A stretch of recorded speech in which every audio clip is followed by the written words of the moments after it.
A very good morning to all. देखिए,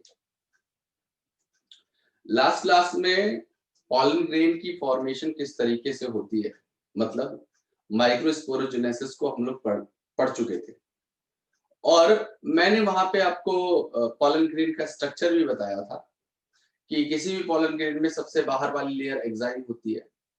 exine sporopollenin से बनी होती है और स्पोरोपोलिनिन उनको प्रोटेक्ट करके रखता है for very long period of time और वो इसी तरीके से वो प्रिजर्व रहते हैं एज अ फॉसिल। लेकिन जो स्पोरोपोलिनिन थी वो एक कंटिन्यूअस लेयर में नहीं होती, कहीं कहीं पे स्पोरोपोलिनिन डिसकंटिन्यू होती है और जहां पे स्पोरोपोलिनिन डिसकंटिन्यू होती है उस जगह को हम लोग जर्म पोर कहते हैं और जहां जर्म पोर होगा वहां से पॉलन ट्यूब फॉर्मेशन होती है। उसके अलावा उसके नीचे एक लेयर थी जिसको हम लोग कह रहे थे दैट इज इंटाइन लेयर, जो कि सेलुलोज और पेक्टिन की बनी होती है, सेल वॉल का नेचर है उसका, और उसके नीचे नॉर्मली प्लाज्मा मेम्ब्रेन और जहां जहां पे वो एब्सेंट थी जर्मपोर का काम था जो आपका पॉलन ट्यूब फॉर्मेशन उससे कराना। अब मैंने आपको बताया कि कुछ जो पॉलन ग्रेन होते हैं वो पॉलन ग्रेन शेड कर जाते हैं 2 सेल स्टेज पे। लगभग 60% प्लांट ऐसे हैं जिसमें 2 सेल स्टेज पे शेड ऑफ हो जाता है। 2 सेल स्टेज पे शेड ऑफ होने का मतलब क्या है, देखिए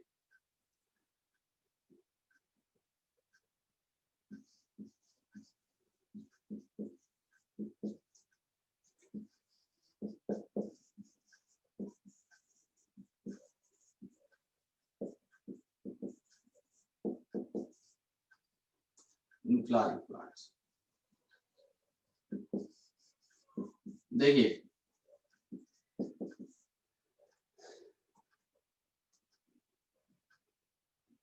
मैं स्टेटमेंट लिख रहा हूं कि इन 60%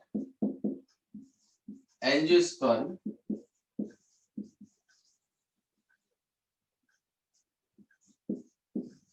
shed at 2 cell stage। ऐसा होता है कि किसी भी पॉलन ग्रेन के अंदर 2 तरीके की सेल होती है। जैसे अगर ये पॉलन ग्रेन है तो यहाँ पे 2 सेल होती है, एक छोटी सेल होती है ना, विद प्रोमिनेंट न्यूक्लियस, और एक थोड़ी बड़े साइज की सेल होती है इसमें इरेगुलर न्यूक्लियस होते हैं और रिजर्व फूड मटेरियल बहुत ज्यादा बाहर आ जाता है। तो जो छोटी सेल होती है जिसमें डेंस साइटोप्लाज्म और न्यूक्लियस प्रेजेंट होता है उसे हम लोग जनरेटिव सेल कहते हैं। It is called generative cell. और दूसरी वाली जो सेल है उसे हम लोग वेजिटेटिव सेल कहते हैं। ठीक है जी। तो ये जो जनरेटिव सेल है और वेजिटेटिव सेल है, वेजिटेटिव सेल का काम है रिजर्व फूड मटेरियल के तौर पे काम करना, ठीक है। और जो आपकी जनरेटिव सेल है उसका काम होता है क्या करना, ये हमारे आपके जो आगे चल के जो फ्यूजन ऑफ गैमेट होगा उसमें इसी जनरेटिव सेल का रोल आता है। तो इन दोनों में क्या डिफरेंस आता है, देखिए जो हमारी वेजिटेटिव सेल होती है, ये वेजिटेटिव सेल लार्ज साइज की होती है, it is bigger in size in comparison to the generative cell. उसके अलावा बेटा इसके पास बहुत सारे न्यूक्लियस होते हैं, it is having large irregular nucleuses and it is having abundant food material या reserve food material।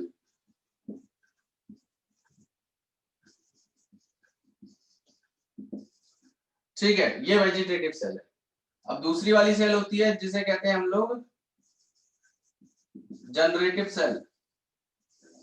तो जनरेटिव सेल वेजिटेटिव सेल से किस तरीके से अलग होगी, देखिए जनरेटिव सेल जो होती है छोटे साइज की है, देखिए वेजिटेटिव है तो छोटी वाली हमारी जनरेटिव है, ये स्मॉलर साइज की होती है और आपके वेजिटेटिव सेल के साइटोप्लाज्म में फ्लोट करती है, ठीक है। तो it is smaller in size and floats in cytoplasm of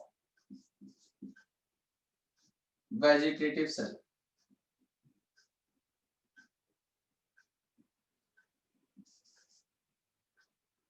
Of vegetative cell.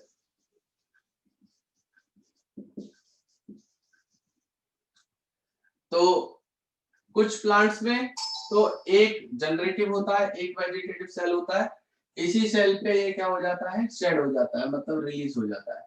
लेकिन कुछ जो बचे हुए प्लांट है, इन सम प्लांट्स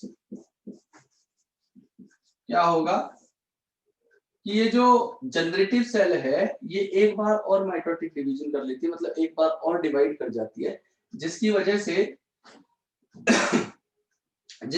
से देखिए क्या होगा कि मैंने बताया जनरेटिव सेल थी,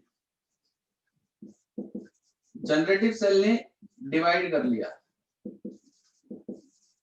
है, डिवाइड करने के बाद ये एक थी, अब जो है दो जनरेटिव सेल हो गई,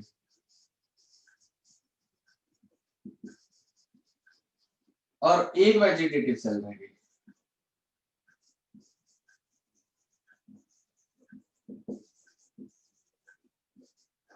तो इन प्लांट्स में क्या होगा, दो जनरेटिव एक वेजिटेटिव, तो 3 सेल स्टेज होती है जिसपे शेड ऑफ करेंगे।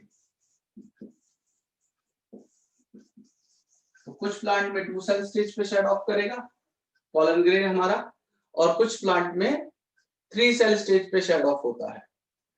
ठीक है, अब एक चीज होती है जिसे कहा जाता है पॉलन वायबिलिटी। पॉलन वायबिलिटी का मतलब ये है कि पॉलन ग्रेन जैसे रिलीज हुआ है तो कितना समय लेगा या कितने समय तक वायबल रहेगा, और मतलब सपोज करो फॉर एग्जांपल, मेरे कहने का मतलब समझिएगा, जैसे किसी पॉलन ग्रेन की वायबिलिटी बोली गई है 30 मिनट्स, है ना, फॉर एग्जांपल। तो 30 मिनट्स की किसी पॉलन की वायबिलिटी है, उसका मतलब ये है कि 30 मिनट के अंदर वो पॉलन ग्रेन को ट्रांसफर हो जाना चाहिए किसी फीमेल रिप्रोडक्टिव पार्ट पे, और ट्रांसफर होने के बाद वहां पे सक्सेसफुली वो पॉलिनेट हो जाना चाहिए। मतलब 30 मिनट के अंदर अगर वो एंथर से रिलीज होकर स्टिग्मा तक पहुंच गया तो वहां पे वो फर्टिलाइजेशन या आगे के इवेंट सारे कर लेगा, और अगर वो नहीं कर पाता है तो वो पॉलन ग्रेन अब बेकार हो चुका है। मतलब 30 मिनट्स के बाद, रिलीज होने के बाद एक बार एंथर से, आफ्टर 30 मिनट्स वो अब काम नहीं करेगा। अगर हाँ 30 मिनट्स के अंदर वो रिसीव हो गया तो आप ये समझिए कि वो पॉलन ग्रेन वहां पे फर्टिलाइजेशन भी करेगा पॉलन ट्यूब फॉर्मेशन करने के बाद, और अगर नहीं होता है तो वहां पे कोई भी पॉलिनेशन या फिर फर्टिलाइजेशन आगे के जो इवेंट है वो कुछ भी नहीं होंगे। आ रही है मेरी बात समझ में? तो उस चीज को कहते हैं हम लोग पॉलन वायबिलिटी। तो कुछ प्लांट्स हैं जिनकी पॉलन वायबिलिटी जो है हाफ एन आवर की होती है, कुछ की कुछ आवर्स की होती है, कुछ की मंथ्स की होती है। तो अलग अलग प्लांट्स हैं जिनकी जो पॉलन वायबिलिटी है वो वेरी करती है। आ रही है बात समझ में? तो पॉलन वायबिलिटी के बारे में देखिए।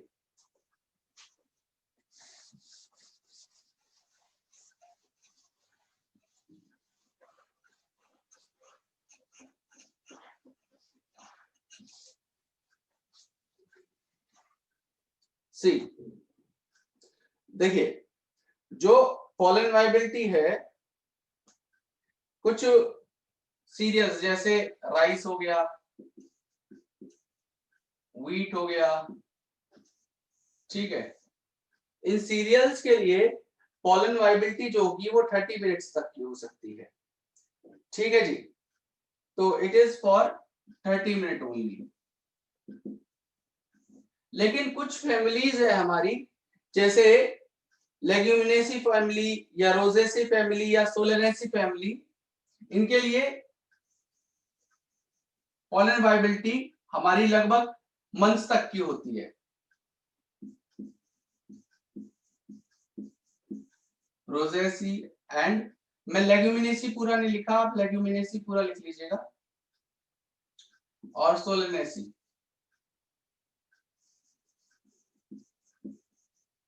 इनके लिए पॉलन वाइबिलिटी जो है वो मंथ्स तक होती है।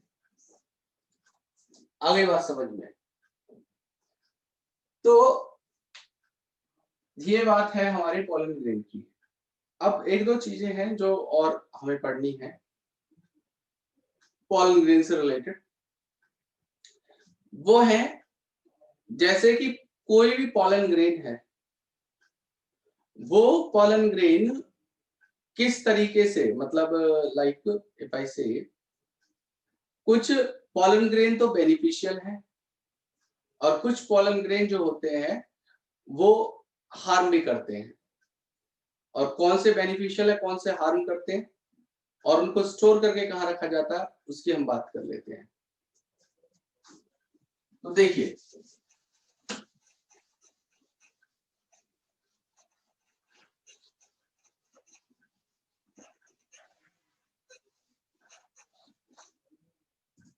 देखिए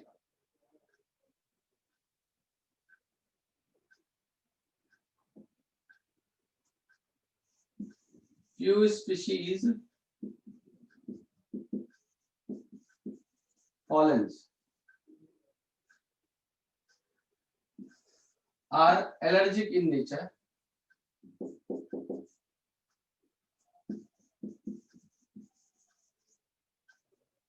and cause respiratory disorder.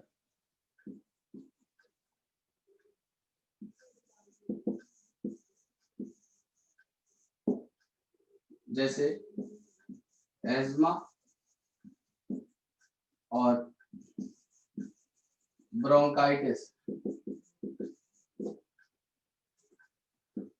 और ऐसे पॉलन ग्रेन जो ये एलर्जिक रेस्पॉन्स लेके आते हैं या रेस्पिरेटरी डिसऑर्डर करते हैं, इनके एग्जांपल है जैसे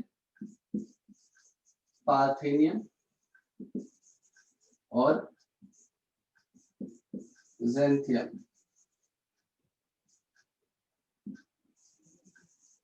ठीक है, पार्थेनियम के बारे में आपको कुछ इंफॉर्मेशन बता दूं। बुक्स में लिखा होगा कि it was accidentally introduced inside India with the rice with the grains मतलब आपके जैसे देयर वाज, मतलब हुआ क्या था कि इनको एक्सीडेंटली तो नहीं किया गया था, ये डेलिबरेटली किए गए थे इंट्रोड्यूस। एक बार इंडिया ने क्या किया था, इनसे अमेरिका से इंपोर्ट किए थे वीट। ठीक है, वीट इंपोर्ट करने के टाइम पे उन्होंने क्या किया, वीट तो भेजा ही भेजा, साथ में उन्होंने पार्थेनियम के जो सीड्स थे वो भी उनके अंदर मिक्स करके भेज दिए। तो जब उनको अलग अलग पार्ट्स में इंडिया के भेजा गया, हर जगह उसको लगाया गया, ठीक है, फॉर द एग्रीकल्चर पर्पस, तो साथ में पार्थेनियम भी ग्रो हो गया वहाँ पे। और आप जानते ही हो अच्छे से कि कोई भी फॉरेन स्पीशीज होगी, मतलब कोई भी बाहर से इंट्रोड्यूस हुई स्पीशीज है, एक्सोटिक स्पीशीज है या एलियन स्पीशीज है, वो इन्वेजिव नेचर की होती है। तो ये बाहर की इन्वेजिव स्पीशीज थी, ये आई और इसने पूरे में स्प्रेड हो गई है। तो एक बहुत मेजर प्रॉब्लम है, बहुत सीरियस वीड है, और इसको एलिमिनेट कर पाना इतना ज्यादा इजी नहीं होता। ठीक है, और ये रेस्पिरेटरी डिसऑर्डर भी करती है। और उसके अलावा मतलब इसका कोई भी, मैं कह रहा हूँ, एक भी ऐसा यूज नहीं है जिसमें ये पार्थेनियम यूज होता हो, मतलब कोई एक ऐसी भी प्रॉपर्टी इस प्लांट के पास नहीं होती है। मतलब अजीब सा ही होता है, इसे कांग्रेस प्लांट भी कहते हैं। इसके ऊपर छोटे छोटे व्हाइट कलर के फूल आते हैं। ठीक है, तो आपने शायद देखा हो या ना भी देखा हो। ठीक है, और यहाँ पे जो हमारे नॉर्मली वीड है, जो इस एरिया में ग्रो होता है वो कैनाबिस सटिवा है, ठीक है। जनरली जो यहाँ इस एरिया में ग्रो होता है वो कैनाबिस है। लेकिन पार्थेनियम भी एक बहुत सीरियस प्रॉब्लम है और ये बहुत हार्म करता है, ह्यूमंस को हार्म करता है, साथ में हमारे जिस भी एरिया में जाता है वहाँ पे ये डेंसली पॉपुलेटेड हो जाता है, बहुत जल्दी ग्रो कर जाता है। जैसे वाटर हायसिंथ होता है ना, इसी तरीके से हमारा पार्थेनियम, बस दोनों में डिफरेंस ये है कि ये लैंड पे ग्रो कर रहा है, वाटर हायसिंथ वाटर सरफेस पे रहती है। तो ये दोनों के बीच में डिफरेंस होता है।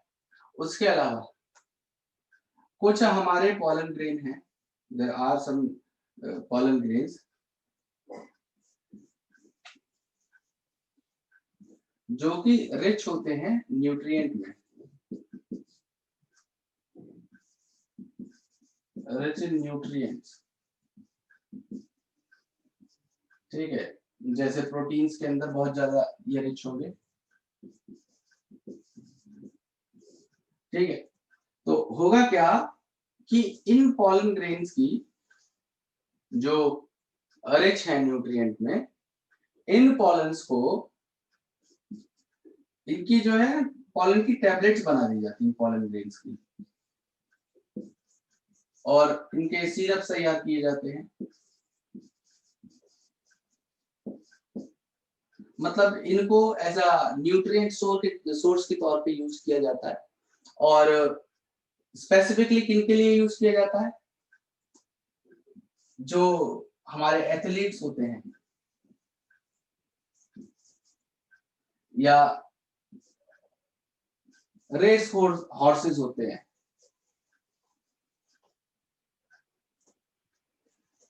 उन एथलीट्स या रेस हॉर्सेस की परफॉर्मेंस को इंक्रीज करने के लिए, to increase their performance, their performance, ठीक है, उनकी परफॉर्मेंस को इंक्रीज करने के लिए इन पॉलन टैबलेट्स को और सिरप्स को यूज किया जाता है। किसके लिए? एथलीट्स और रिसोर्सेज के लिए। ये तो इसके बारे में कुछ एक्स्ट्रा इंफॉर्मेशन थी। एक्स्ट्रा तो नहीं है, मतलब ये बुक में दी हुई है, आपको पढ़ना है इसको, लेकिन ये टॉपिक से एकदम हट जाती है चीजें, तो बीच बीच में आ जाता है, तो उनको मैंने इस तरीके से बता दिया। अब एक लास्ट चीज है कि क्रॉप इंप्रूवमेंट प्रोग्राम में हम लोग क्या करते हैं, कुछ पॉलन ग्रेन्स को स्टोर करके रखते हैं। एक तरीके का ये आप इसको XC2 कंजर्वेशन भी कह सकते हो, याद कीजिए, बायोडाइवर्सिटी एंड कंजर्वेशन। लेकिन यहाँ पे उसका कोई रेलेवेंस नहीं है XC2 कंजर्वेशन का, लेकिन वहां पे हम लोग कर रहे थे ना भाई, सीड बैंक तैयार कर रहे थे, जर्म प्लाज्म कलेक्शन कर रहे थे, है ना। तो यहाँ पे हम लोग क्या करेंगे, पॉलन ग्रेन्स को स्टोर करके रखते हैं। एक पर्टिकुलर प्लेस पे अलग अलग स्पीशीज के पॉलन ग्रेन्स को स्टोर करके रखेंगे। क्यों स्टोर कर रहे हैं भाई? हो सकता है कि कल की डेट में हर स्पीशीज की अपनी एक अपनी इनेट पोटेंशियल है, किसी के पास कुछ ना कुछ ऐसी खास बात तो है, कुछ ना कुछ एक यूनिक कैरेक्टरिस्टिक तो है किसी भी स्पीशीज का, जिसकी वजह से वो अब तक एग्जिस्ट करी। लेकिन अब हो सकता है कि आर्टिफिशियल सिलेक्शन हो जाने के कारण, या हमारे जो नए नए हाइब्रिड्स बन जाने के कारण उन स्पीशीज को यूज कम किया जाता हो, या फिर वो जो स्पीशीज है वो अब कम दिखती हो, तो आपको क्या करना है, ऐसी स्पीशीज के पॉलन ग्रेन्स को स्टोर करके रखना है। अब स्टोर क्यों करके रखना है भाई? हो सकता है आपको कल की डेट में क्रॉप इंप्रूवमेंट प्रोग्राम में उनको यूज करना पड़ सके। क्रॉप इंप्रूवमेंट प्रोग्राम का मतलब क्या होता है?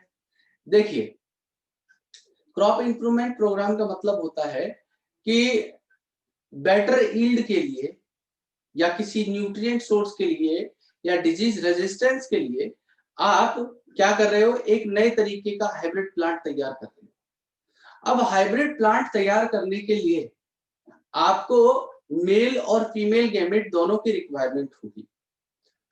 तो सपोज करो आपके पास फीमेल प्लांट अवेलेबल है, या फीमेल जो फ्लावर है वो अवेलेबल है, लेकिन जो पॉलन ग्रेन है वो एक पर्टिकुलर वैरायटी का आपने लिया है जिसके पास एक यूनिक कैरेक्टरिस्टिक है, लेकिन उस प्लांट को अब जनरली ग्रो नहीं किया जाता, तो आपके पास तो वो स्टोर है एक पर्टिकुलर जगह पे, आप वहां से उन पॉलन ग्रेन्स को लेंगे और उस फ्लावर को पॉलिनेट करा देंगे आर्टिफिशियली, और वहां पे पॉलन ट्यूब फॉर्मेशन होके जो है आपका फ्रूट फॉर्मेशन होगा और सीड नए तैयार हो जाएंगे। तो उसमें क्या होगा, जो नया प्लांट आपका आएगा उसके पास दोनों प्लांट की कुछ ना कुछ कैरेक्टरिस्टिक होंगी, और ऐसे प्लांट जो अलग अलग प्लांट के बीच की कैरेक्टरिस्टिक रखते हो, मतलब इस प्लांट की भी कुछ कैरेक्टरिस्टिक रख रहे हैं और इस प्लांट की भी कुछ कैरेक्टरिस्टिक रखते हैं, तो ऐसे प्लांट जो दोनों प्लांट्स की कैरेक्टरिस्टिक्स को रखते हैं इन्हें हम लोग हाइब्रिड प्लांट कहते हैं। क्या कहते हैं? हाइब्रिड प्लांट्स कहते हैं, या जो सीड्स तैयार होते हैं उन्हें हाइब्रिड सीड्स कहते हैं। तो हाइब्रिड सीड जनरली किसी ना किसी क्रॉप को इंप्रूव करने के लिए या फिर उनकी यील्ड को बढ़ाने के लिए ये सारी चीजें करी जाती है। तो इनको स्टोर करने के लिए पर्टिकुलरली हमें रिक्वायरमेंट होती है लिक्विड नाइट्रोजन की, और इन्हें -196 डिग्री सेल्सियस पे स्टोर किया जाता है। तो ऐसी जगह जहां पे पॉलन ग्रेन को वेरी लो टेम्परेचर पे स्टोर करके रखा जाता हो, उन जगहों को हम लोग कहते हैं pollen bank. Those are known as pollen bank. तो पॉलन्स को स्टोर करने के लिए पर्टिकुलर एक प्लेस होते हैं जहां पे इन्हें स्टोर किया जाता है एट वेरी लो टेम्परेचर। ठीक है, और टेम्परेचर होता है -196 डिग्री सेल्सियस, और ऐसी जगहों को हम लोग कहते हैं पॉलन बैंक। और इन्हें स्टोर क्यों किया जाता है? फॉर क्रॉप ब्रीडिंग या क्रॉप इंप्रूवमेंट प्रोग्राम।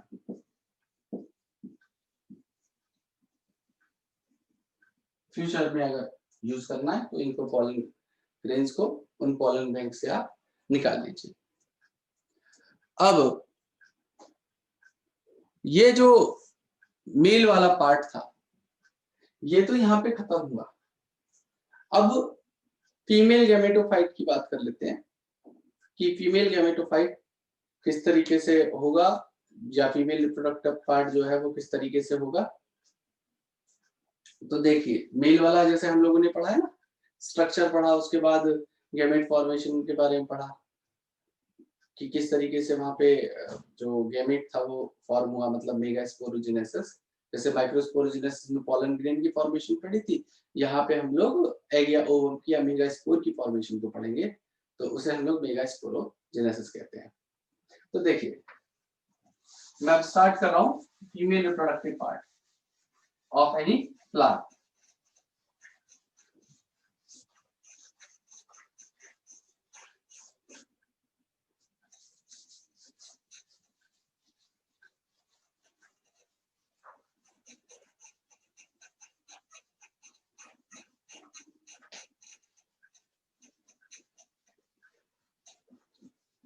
देखिए, कुछ तो चीजें आप जानते होंगे फीमेल रिप्रोडक्टिव पार्ट के बारे में कि it is known as gynoecium है, उसमें हमारे उसे कार्पल भी कह लीजिए, पिस्टल कह लीजिए, उसके अंदर भी हमारे 3 पार्ट आते हैं,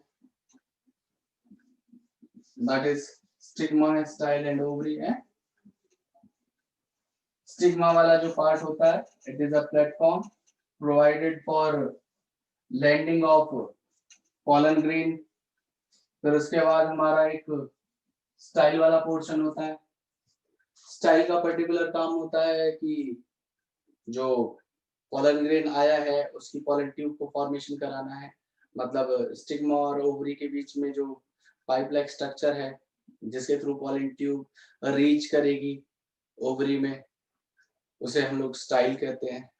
और सबसे नीचे हमारा ओवरी वाला रीजन होगा, और ओवरी के अंदर ओवेरियन कैविटी होती है, that is known as locule, और लोक्यूल के अंदर हमारा इंक्लोज होता है प्लासेंटा, एंड प्लासेंटा रखता है ओव्यूल को या एम्ब्रियोसेक को। एम्ब्रियोसेक और ओव्यूल एक ही टर्म है। फिर हम लोग ओव्यूल के स्ट्रक्चर को पढ़ेंगे। तो देखते हैं कि करके देख लेते हैं क्या क्या होगा। देखिए मैं बात करता हूं फीमेल रिप्रोडक्टिव पार्ट की।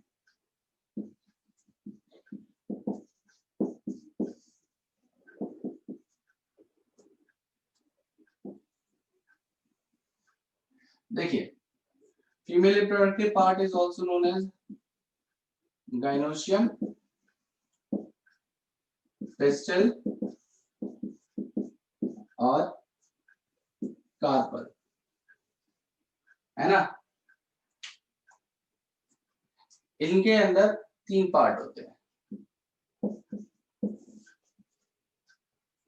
Stigma, style and ovary. Stigma सबसे अपर पोर्शन है which will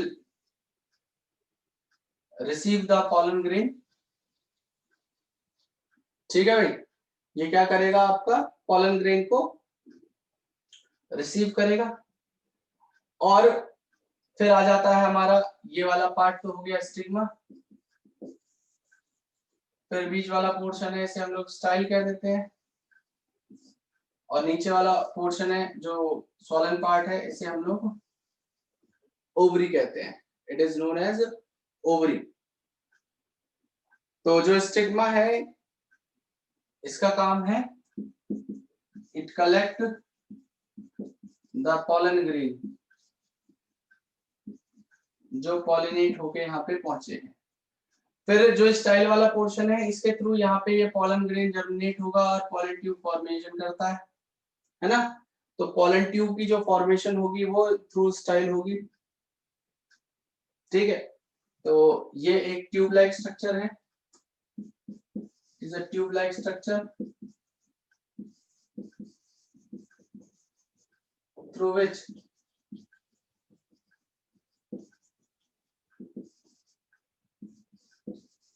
pollen tube form, इसके थ्रू pollen tube फॉर्म करेगी। एंड फाइनली एक पोर्शन आ जाएगा ये नीचे वाला, जिसे हम लोग क्या कहते हैं, ओवरी कहते हैं। और बेटा एक चीज और है, इस कार्पल को हम लोग या मतलब पिस्टल वाले पार्ट को सारे कंबाइंडली मेगा स्पोरोफिल कह देते हैं, मेगा स्पोरोफिल भी कहते हैं। ठीक है, इस चीज का ध्यान रखिएगा। तो जो सबसे नीचे वाला पार्ट आएगा, यहाँ पे अंदर की तरफ एक ओवेरियन कैविटी होती है। ओवेरियन कैविटी को लोक्यूल भी कहते हैं। और लोक्यूल के अंदर प्लासेंटा होगी और प्लासेंटा कंटेन करके रखेगी मेगास्पोरेंजिया को या ओव्यूल को या एम्ब्रियो सेक को। ठीक है, तो जो ओव्यूल है वो भी वेरी कर सकते हैं। एक भी ओव्यूल हो सकता है जैसे वीट के अंदर, पेडी और मैंगो के अंदर, और मल्टीपल भी हो सकते हैं पपाया और वाटरमेलन के अंदर। ठीक है, तो यहाँ पे क्या होगा, ये लोक्यूल बना रहा हूं या ओवेरियन कैविटी है। इस कैविटी के अंदर वाले स्ट्रक्चर को प्लासेंटा कह लीजिए आप। यहाँ पे प्लासेंटा है इसके अंदर चारों तरफ, और इसके साथ अटैच है हमारा ऐसे करके ओव्यूल। ओव्यूल की पोजीशन के बेसिस पे ओव्यूल भी कई तरीके के हो सकते हैं, लेकिन हमें एनाट्रोपस ओव्यूल को पढ़ना है। हमारे सिलेबस में एनाट्रोपस ओव्यूल है, और ये बीच में हम आपका एग या एम्ब्रियो साइट की पोजीशन लगती है। तो ये आपका हो गया पहले तो ओवेरियन कैविटी, सबसे बाहर ओवेरियन कैविटी और लोक्यूल। लोक्यूल के अंदर क्या है, प्लासेंटा, है ना। फिर प्लासेंटा किस चीज को कैरी करके चल रही है, आपके ओव्यूल को। आ रही है बात समझ में। और ओव्यूल को हम लोग क्या कह देते हैं, मेगास्पोरेंजिया, स्पोरेंजिया। क्लियर होगी बात? तो ये पॉलन ट्यूब आएगी, वो इसमें एंटर कर सकती है और एंटर करके क्या करेगी, ये मेल गैमेट को लेके लाके यहाँ पे फीमेल गैमेटोफाइट के पास छोड़ेगी और फर्टिलाइजेशन करवाती है। तो ओवरी के बारे में, स्ट्रक्चर के बारे में देख लीजिए। तो इट इज द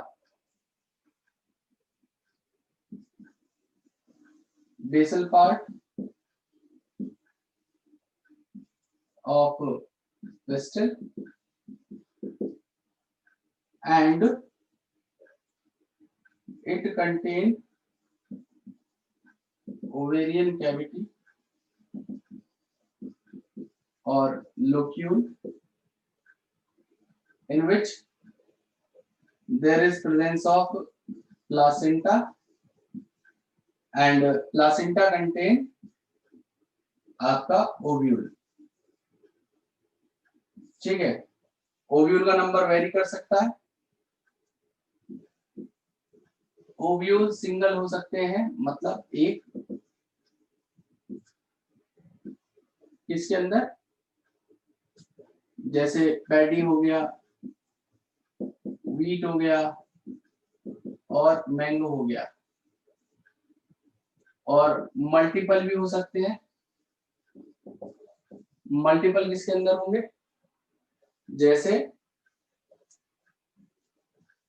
मल्टीपल होंगे पपाया, वाटरमेलन और ऑर्किड प्लांट, इनके अंदर मल्टीपल ओव्यूल हो सकते हैं। ठीक है, अब कार्पल के नंबर के बेसिस पे भी हमने इन्हें डिवाइड किया हुआ है। ठीक है, अगर सिंगल है तो मोनोकार्पिलरी, मल्टीपल है तो मल्टी कार्पिलरी। अब मल्टी कार्पिलरी में भी दो कंडीशन आ जाती है कि वो जो फीमेल पार्ट है, कार्पल वाला पार्ट है, वो फ्यूज है या फ्री है।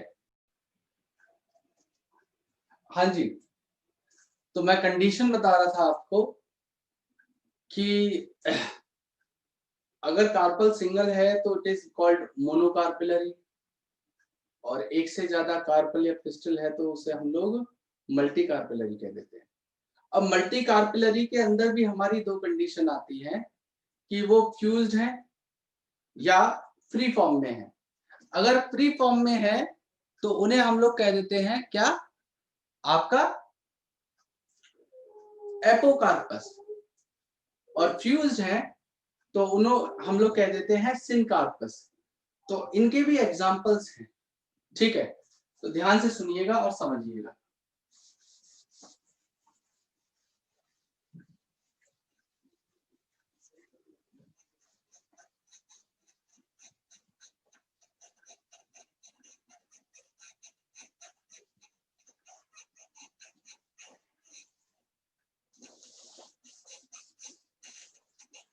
और अपनी तैयारी करते रहिएगा। चैप्टर नंबर 5 का टेस्ट है कल आपके, पेपर बढ़िया बनाऊंगा। चैप्टर 4 भी चेक हुआ है आपका टेस्ट। मुझे समझ में नहीं आ रहा, एक क्वेश्चन सबने गलत किया है, सबने, लगभग जितनी भी मैंने कॉपी चेक करी, एक बच्चे ने किया था सही और उसने पूरा एक्सप्लेन नहीं किया, एक वर्ड लिख दिया। भाई क्वेश्चन था आपका जो सबने गलत किया है, मतलब मोस्ट ऑफ द स्टूडेंट, वो क्वेश्चन था, एक मिनट रुक जाइए बस, मैं बता दे रहा हूं आपको।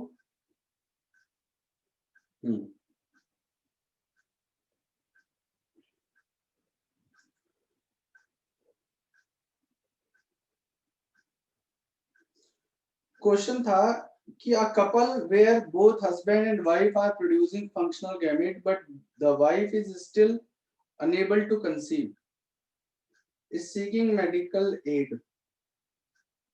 Describe any one method you can suggest to this couple to become happy parent. किसी ने IVF लिख डाला, कोई गिफ्ट लिख रहा है, कोई जिफ्ट लिख रहा है, कोई ब्लास्टोमेर को आर्ट स्टेज पे भेज रहा है, कोई बाद में भेज रहा है। अरे क्या मतलब है यार इन सब चीजों का?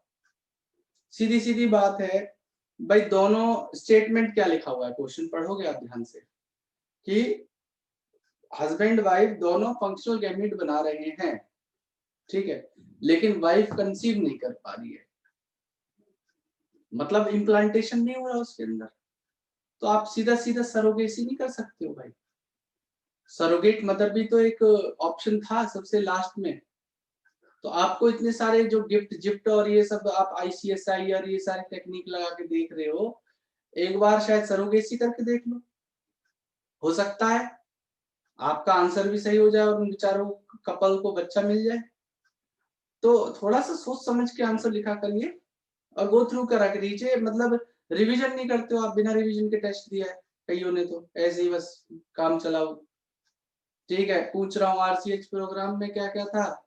अब की बार तो मेहल कहाँ गई, इन्होंने भी जो है RCH प्रोग्राम में मनगढ़ंत पता नहीं क्या कुछ भी लिख दिया है।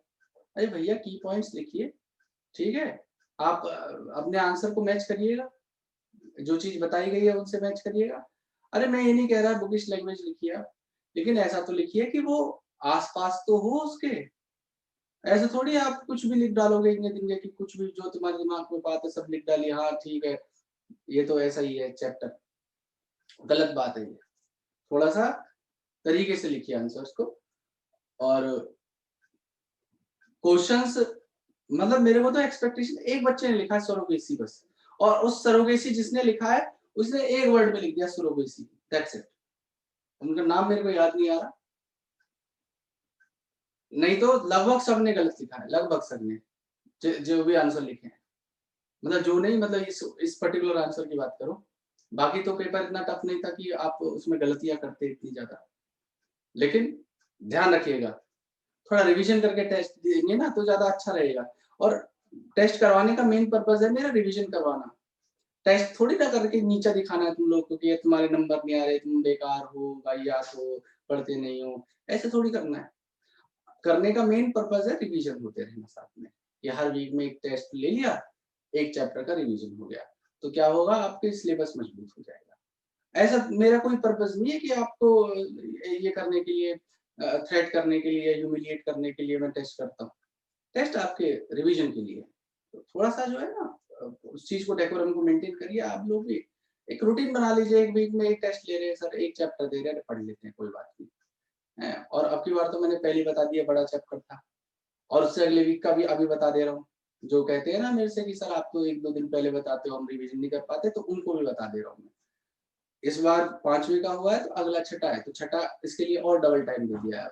करते रहिए रिवीजन, आधा 2-4-5 पेज एक दिन पढ़िए, 4-5 पेज एक दिन पढ़िए। मैं कहीं नहीं कह रहा एक रात को बैठ के पूरी किताब पढ़ डालिए, थोड़ा थोड़ा करके रिवाइज कर लीजिए और संडे को टेस्ट। कहाँ परेशानी आ रही है? तो थोड़ा सा चीजों का ध्यान रखिए आप लोग सब आंसर्स को लिखते समय। तो मैंने बताया कि जो कार्पल है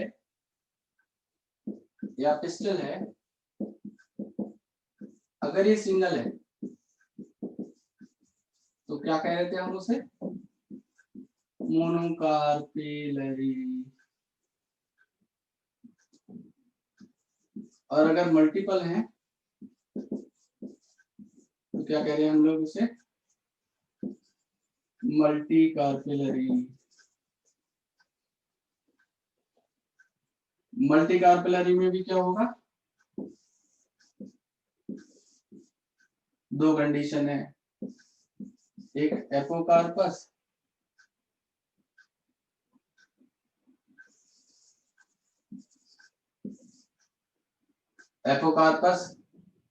जहां पे फ्री फॉर्म में होंगी, एक सिनकार्पस जहां पे फ्यूज होती है। एपोकार्पस के एग्जांपल आप लिख लीजिए, रोज हो गया, लोटस हो गया। सिनकार्पस का आप लिख लीजिए, टोमेटो, ब्रिंजल। बुक में एग्जांपल दे रखा है इसका, पेपेवर। इसमें दे रखा मिकेलिया, इनको याद कर लीजिएगा इन एग्जांपल्स को, एग्जांपल्स के ऊपर भी लड़ाई है, ठीक है, एग्जांपल्स भी पूछे जाते हैं। तो ये तो बात एक ओवरऑल थी फीमेल रिप्रोडक्टिव पार्ट की। अब मैं बात करता हूँ मेगा स्पोरेंजियम की। जैसे हम लोगों ने माइक्रोस्पोरेंजियम का स्ट्रक्चर पढ़ा था ना, वहां पे 4 लेयर पड़ी थी, एपिडर्मिस, एंडोथीशियम, मिडिल लेयर और टिप्टम। इसी तरीके से यहाँ पे भी हमें कुछ पढ़नी है। अब हमें यहाँ पे पढ़ना है मेगा स्पोरेंजियम के स्ट्रक्चर को या ओव्यूल के स्ट्रक्चर को। तो ओव्यूल का स्ट्रक्चर देखिए क्या होगा यहाँ पे। देखिए मैं बात कर रहा हूं अब मेगा स्पोरेंजियम, स्पोरेंजियम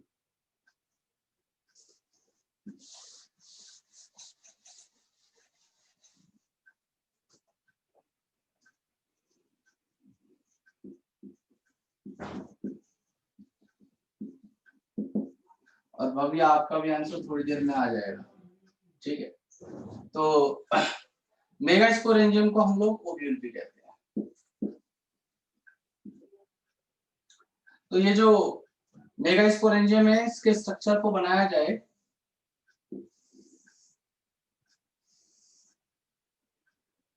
तो यहाँ पे ये जो स्टॉक लाइक स्ट्रक्चर है, जैसे ये अगर आपका फीमेल रिप्रोडक्टिव पार्ट था, फीमेल रिप्रोडक्टिव पार्ट था, यहाँ पे ये इस तरीके से कनेक्ट हो रखा है। तो ये जिस पार्ट से स्टॉक लाइक स्ट्रक्चर से कनेक्ट है, प्लासेंटा से, है ना, प्लासेंटा से, ये प्लासेंटा के अंदर लेयर होती है, प्लासेंटा से जिस पार्ट से कनेक्टेड है उसको हम लोग फ्यूनिकल कहते हैं।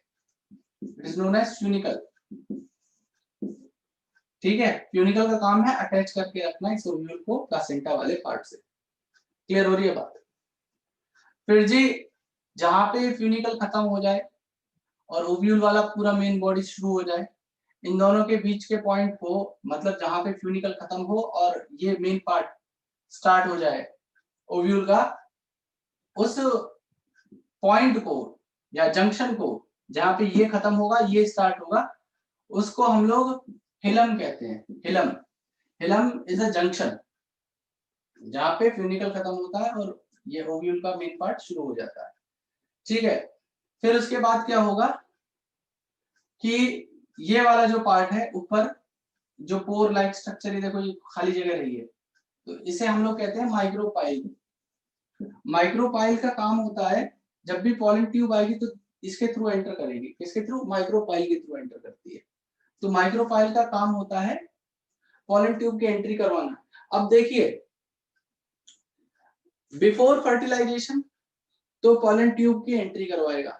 एक बार फर्टिलाइजेशन हो जाए, जाइगोट बनने के बाद एम्ब्रियो बन जाए और ये जो ओव्यूल है ये सीड के अंदर कन्वर्ट हो जाए, तो जब ये सीड के अंदर कन्वर्ट होगा उस टाइम पे ये माइक्रोपाइल ही रहेगा, लेकिन इसका काम बदल जाएगा, इसका फंक्शन बदल जाएगा। इसका फंक्शन बाद में हो जाएगा क्या करना, ऑक्सीजन की और वाटर की जो है यहाँ पे एंट्री करवाना, जिसकी वजह से सीड जर्मिनेट होता है, ठीक है। पहले इसका काम था पॉलन ट्यूब की एंट्री करवाना, बाद में इसका काम होगा वाटर की एंट्री को फैसिलिटेट करना या हेल्प आउट करना माइक्रोपाइल का, ठीक है। अब इसके बाद क्या है, यहाँ पे जो ये वाला पोर्शन है, ये इन्हें हम लोग इंट्यूगमेंट कहते हैं। इंट्यूगमेंट, ये जो इंट्यूगमेंट होते हैं ये प्रोटेक्टिव जो है यहाँ पे एनवलप है जो इनको प्रोटेक्ट करते हैं अंदर एम्ब्रियो सेट को। और इसके भी दो होते हैं, ये आउटर इंट्यूगमेंट हो जाता है और ये वाला इनर इंट्यूगमेंट हो जाता है। ये बाद में जब फर्टिलाइजेशन हो जाएगा उसके बाद में चल के ये सीड कोट फॉर्मेशन करते हैं बेटा, they will form the seed coat. आ रही है बात समझ में, ठीक है। फिर उसके बाद यहाँ पे एक रीजन होता है जिसे हम लोग न्यूसेलस या न्यूसेलर रीजन कहते हैं। यहाँ वाले रीजन पे जो सेल्स होती हैं these are known as nucellus, ठीक है। इनका न्यूसेलस का जो रेलेवेंस है वो आप पढ़ेंगे कब, जब हम लोग ये एपोमिक्सिस वाला पार्ट पढ़ेंगे ना, उसके अंदर कुछ इसका रेलेवेंस आएगा, न्यूसेलस वाले पार्ट का, ठीक है। और ये बीच में हमारा एम्ब्रियो सेक लगा हुआ है, एम्ब्रियो सेक के अंदर सेल्स अरेंज है। अभी किस तरीके से अरेंज है, इनका अरेंजमेंट अभी बताऊंगा मैं आपको, ये कैसे आती है, इस तरीके से कैसे फॉर्म हो जाता है। तो यहाँ पे ये वाला पार्ट हो गया हमारा एम्ब्रियो सेक, और इसका जो सोलन बेस होता है किसी भी ओव्यूल का, उसे हम लोग चलाजा कहते हैं, ठीक है। तो इसके बेसिस पे हम लोग एम्ब्रियो सेक के दो पोल भी बनाते हैं, इसके दो पोल भी बनाते हैं, एक माइक्रोपाइल और दूसरा चलाजर, ठीक है। एक माइक्रोपोलर एंड कहते हैं और दूसरा चलाजर पोल कहते हैं। अरे बात समझ में,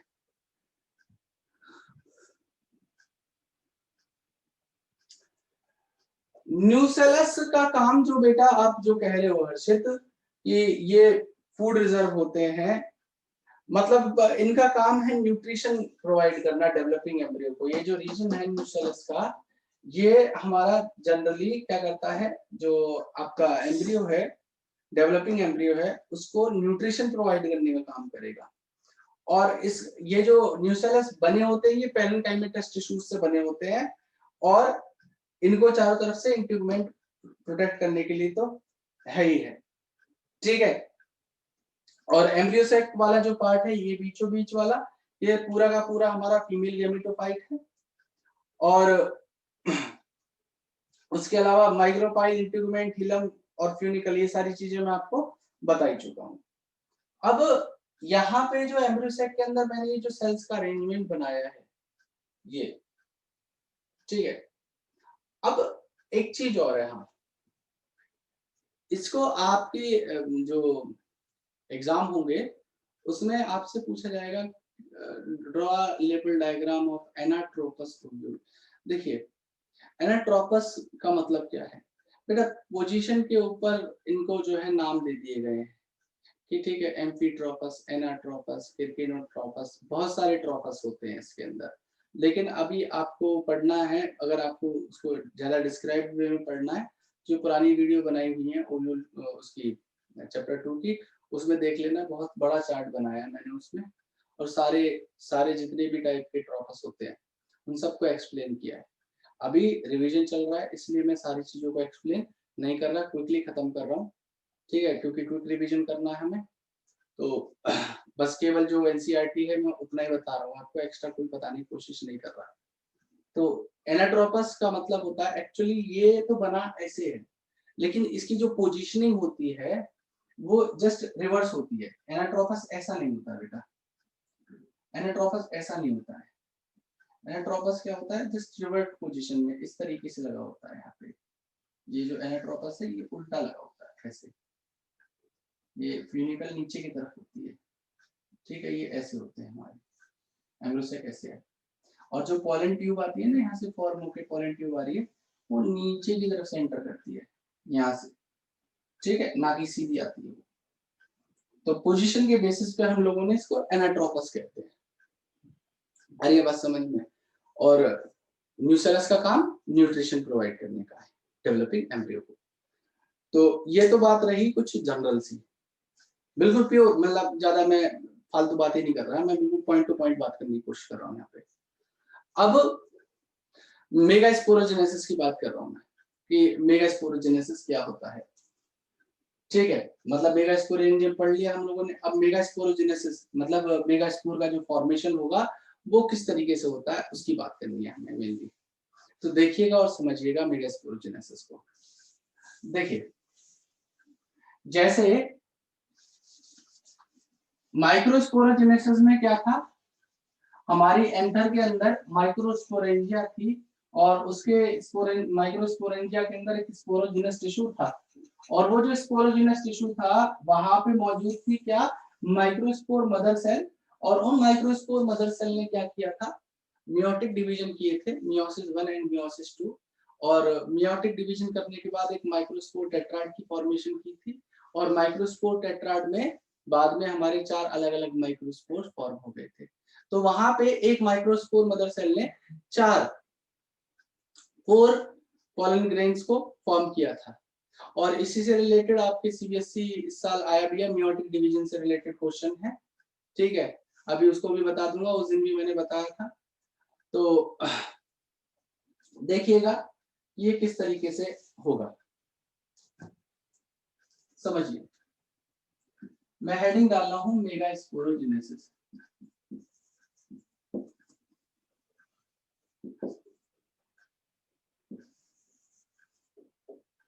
देखिए मेगा स्पोरोजेनेसिस मतलब मेगा स्पोर की फॉर्मेशन होना, मेगा स्पोरोजेनेसिस होना। तो ये जो मेगा स्पोरोजेनेसिस है, यहाँ पे क्या होगा कि जो मेगा स्पोर मदर सेल है, देखो माइक्रोस्पोर मदर सेल हो चाहे मेगा स्पोर मदर सेल हो, लिखते हम उसको एमएमसी ही है दोनों केस में, है ना। मेगा स्पोर मदर सेल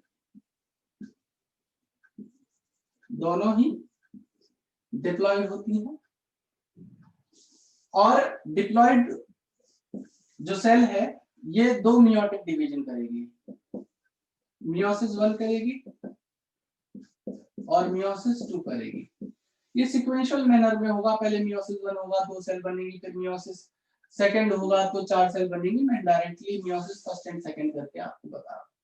तो यहाँ पे जब मियोसिस 1 एंड 2 होगा तो 4 सेल तैयार होती हैं, और इन 4 सेल में से 3 जो सेल्स हैं, इन 4 सेल में से 3 सेल्स क्या होंगे, डिजेनरेट हो जाती हैं, और एक बचती है functional. 1 will remain the functional and 3 got degenerated, 3 degenerate हो जाएंगी। तो ये जो फंक्शनल बची हुई हमारी सेल है, ये क्या करती है, 3 टाइम मियोटिक डिवीजन करती है। It will undergo meiotic division, sorry mitotic division करेगी, माइटोसिस, इक्वेशनल डिवीजन करेगी, अपने जैसी और सेल्स को तैयार करेगी।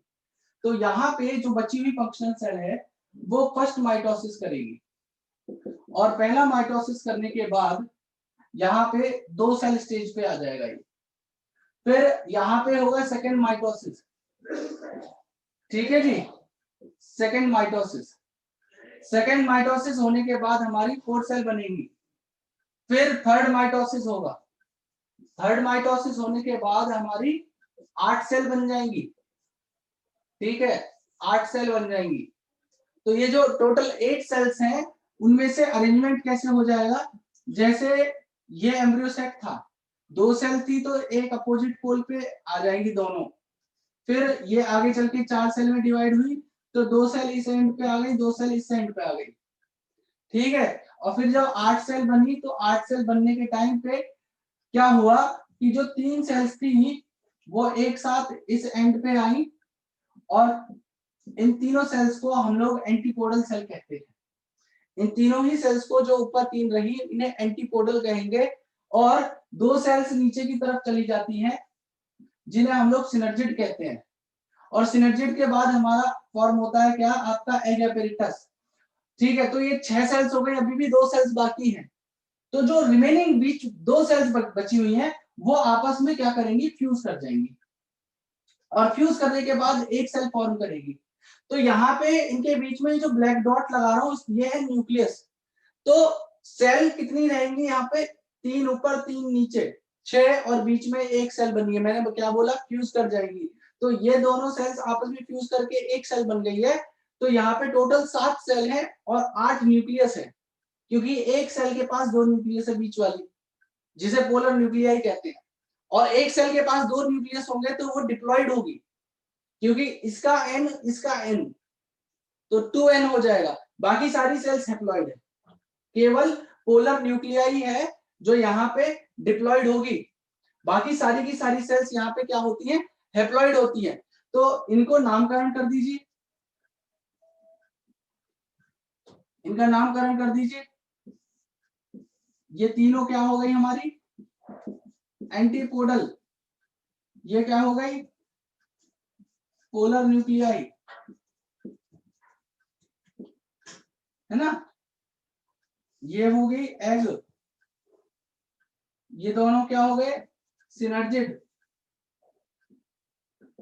और ये इसके अंदर फिलीफॉर्म अपैरेटस होता है। फिलीफॉर्म अपैरेटस का काम होता है जो पॉलन ट्यूब आती है उसकी एंट्री को गाइड करना। पॉलन ट्यूब जब एंटर करेगा उसकी एंट्री को गाइड करना ताकि वो अंदर की तरफ पॉलन ट्यूब एंटर हो पाए और मेल गैमेट यहाँ पे आए और वो फ्यूज हो जाए इससे।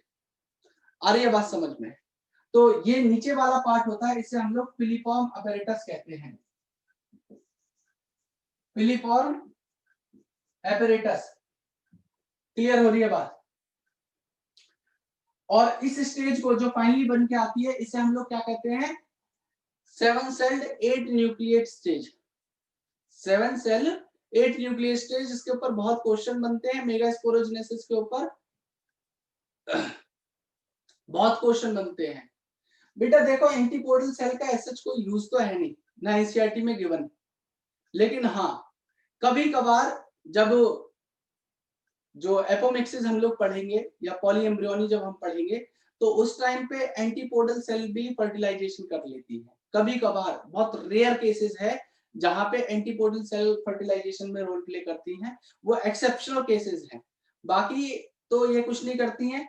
जो फ्यूजन करती हैं वो हमारी पोलर न्यूक्लियाई और एग है, एग जाइगोट बनेगा और पोलर न्यूक्लियाई आगे चल के जो है ये फॉर्म करता है, दैट इज कॉल्ड एंडोस्पर्म।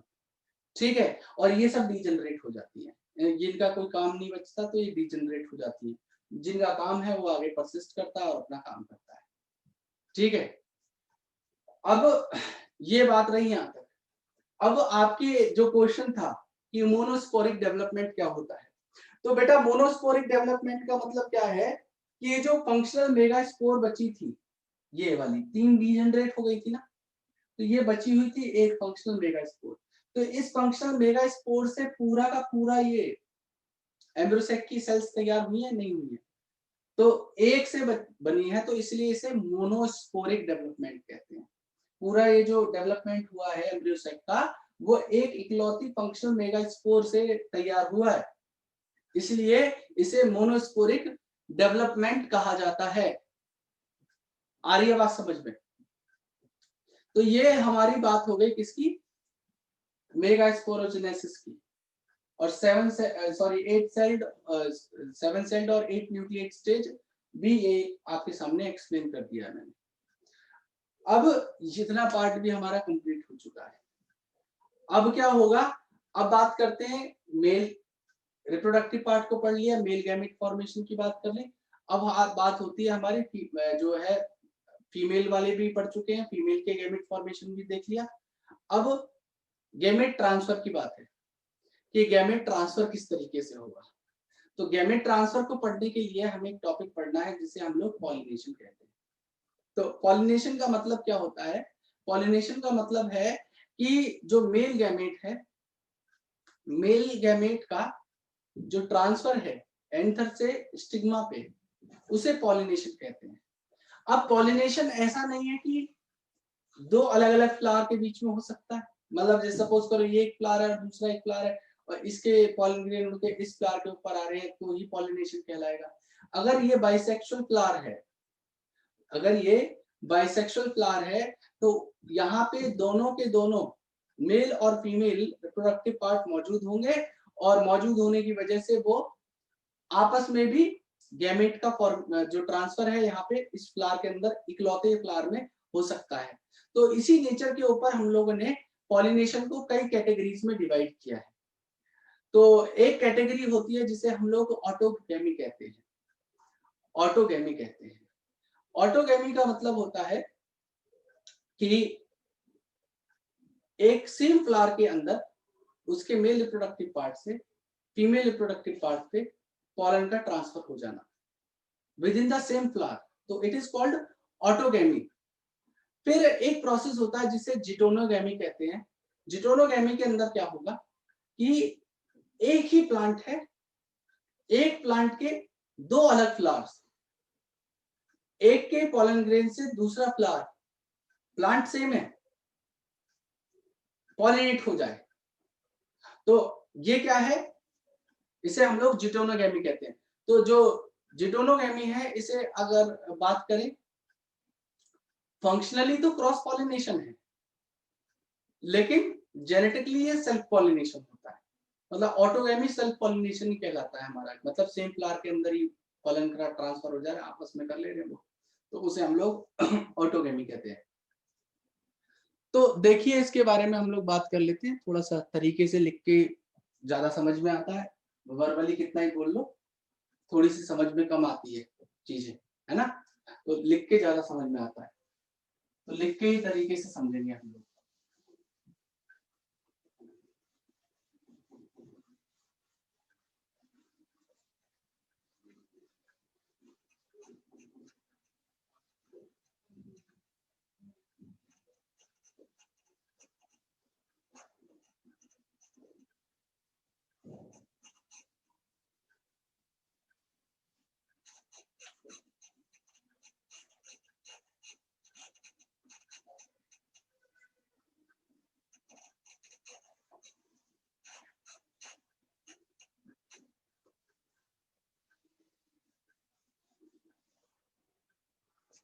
हाँ जी, तो अब बात कर लेते हैं हम लोग कि पॉलिनेशन क्या होता है। देखिए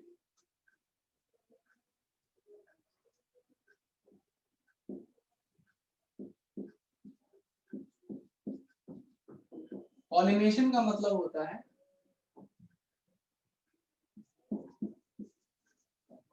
ट्रांसफर ऑफ pollen from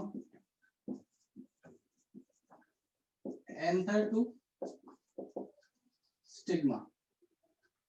अच्छा, इससे पहले एक चीज और है, पॉलिनेशन करने से पहले एक क्वेश्चन और है जो इस साल के सैंपल पेपर में पूछा गया था, मैं उसे एक बार और करवा देता हूँ ताकि आपको जो है ना आगे इनकेस कुछ दिक्कत ना आए। देखिए बेटा, यहाँ पे क्वेश्चन है कि how many meiotic division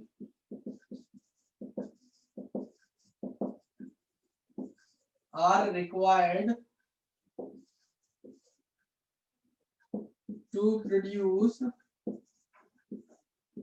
76 seeds in a guava plant या guava fruit। तो देखिए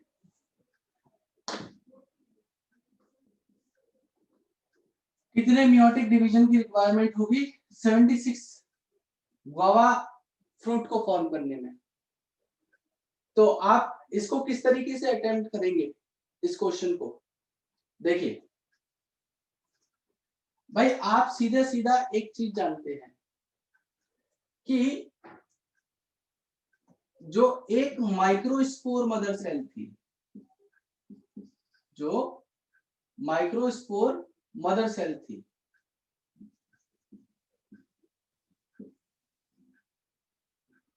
वो क्या करती है, आपके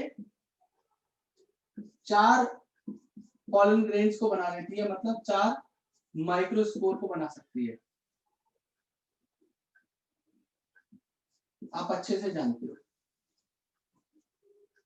ठीक है। और एक मेगा स्पोर मदर सेल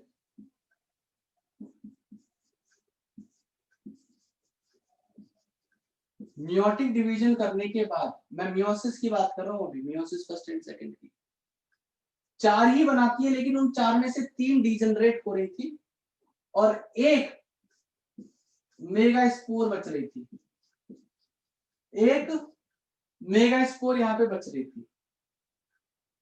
तो इसका मतलब सीधा सीधा क्या हुआ कि हमारे ये जो एक मेगा स्पोर मदर सेल से एक मेगा स्पोर बन रही है, तो 70, अगर हमें 76 बनानी है सीड्स, तो 76 ही मेगा स्पोर की रिक्वायरमेंट होगी, मतलब 76 एम्ब्रियो तैयार करने हैं, है ना, तो या सीड तैयार करने हैं, तो आपको 76 ही तो जो है रिक्वायरमेंट होगी। एक सेकंड दीजिए मुझे, एक सेकंड दीजिए।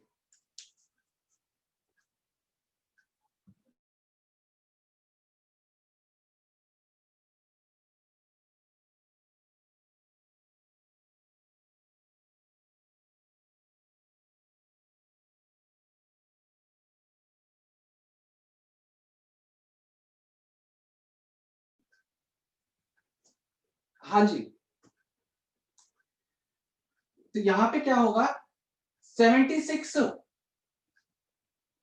ही मेगा स्पोर मदर सेल की रिक्वायरमेंट होगी, 76 ही मेगा स्पोर बनाने के लिए। तो मतलब 76 टाइम यहाँ पे मियोटिक डिवीजन होगा, तो हमारी 76 मेगा स्पोर तैयार होंगी, क्योंकि एक से एक तैयार हो रही है। तो 76 ही मेगा स्पोर मदर सेल चाहिए होंगी, और 76 टाइम ही डिवीजन होगा, तो 76 मेगा स्पोर फॉर्म होती है। लेकिन बात करते हैं जो हमारे इस वाले पार्ट की, तो यहाँ पे मैंने वो चीज अभी आपको बताई नहीं है। एक पॉलन ग्रेन जो है आपके